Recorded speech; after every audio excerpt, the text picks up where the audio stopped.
Sometimes in a large nursery such as ours, a tree gets left tied up in the field, and after a few years it's damaged. And in this video I'm going to show you the damage from nylon twine that is left on a tree and what happens to the tree long term with this nylon left in place. Well, this is a piece of wood that we split open, and one of the things that we split open has this oddity that's right here, and this is a piece of twine that our guys used to tie up the tree with, but they never untied it, or we never dug the tree. It was in the field, so they never untied this portion of it. And it's a really good reason of why you need to untie this when you're planting. It's not so much that it's going to, every time it's going to kill the tree, but since this is plastic, this plastic doesn't degrade and it girdles the tree. So if you ever have a tree that you buy and then use nylon, you need to take the nylon off. We switched to all sisal twine just because of this, so that when we put the sisal twine on, it decomposes and rots off the tree, whereas this nylon will never do that. And this is a really good example of what it can do to a tree and how it can hurt it. One of the things we'll take a look at is that there's a little bit of a vine growing right here, and where the vine was growing, the nylon didn't get to cut into the tree. And where you look at it from top here, the ring is really big, real nice big heavy growth increment. It's doing well on this side of the tree. Now if we switch it over to the other side of the tree, the nylon is cutting real deep. You can see that the ring of the tree is going around the nylon and it's girdling the tree. It's hurting the tree here, but it's not hurting. You don't see any movement over here. There's no girdling occurring over here, but it's girdling occurring over here. And as a response, the ring is much smaller on this side of the tree, much smaller than this side. So this is basically the width of my finger, and this one here is a fourth of the width of my finger. So what you're telling me, Michael, is that the poison ivy helped the tree? Well, this one probably did.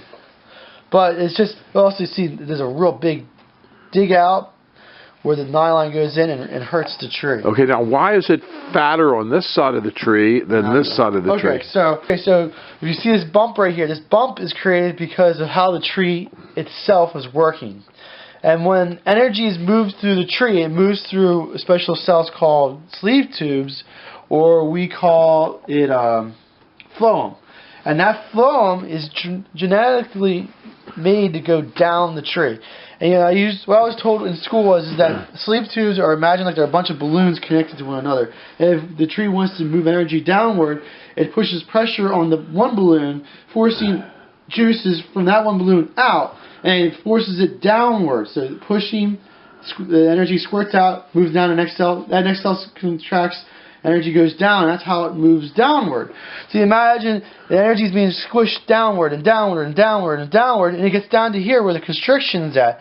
Well, when these cells try to push it downward, it can't. So it just continuously builds up pressure and gets greater and greater pressure, and that's why it blows out in that direction. And then underneath of it, there's not energy getting there, so the energy is usually smaller. So that's why right above a girdle mark, you'll see there's big, thick hunks of wood, then where the girdle mark is, and then below it, there's less cells, less hunks of wood there. That's how you know that this is the top part and this is the bottom part to it. So just knowing a little bit of it, you can see the damage that this can occur to a tree. I was told, and I believe it, that if you do have nylon in the tree, that the tree will not be able to grow around and envelop it. I believe that. And I believe that it will always be a weak point on the tree wherever you keep nylon or any type of plastic into the tree. Now, saying that, if you ever use bare wire, on the other hand, has completely different properties in that the tree can compartmentalize, that the tree can grow around it, and the tree can live through it. A good example of that is if you see barbed wire there and the other ones are trees and old wood lines from farmers, the tree can grow completely around that barbed wire and not have a problem. And that's some of the reasons why if you have a brand new tree that was just dug and you plant it into the ground, it's okay to leave the wire cage on.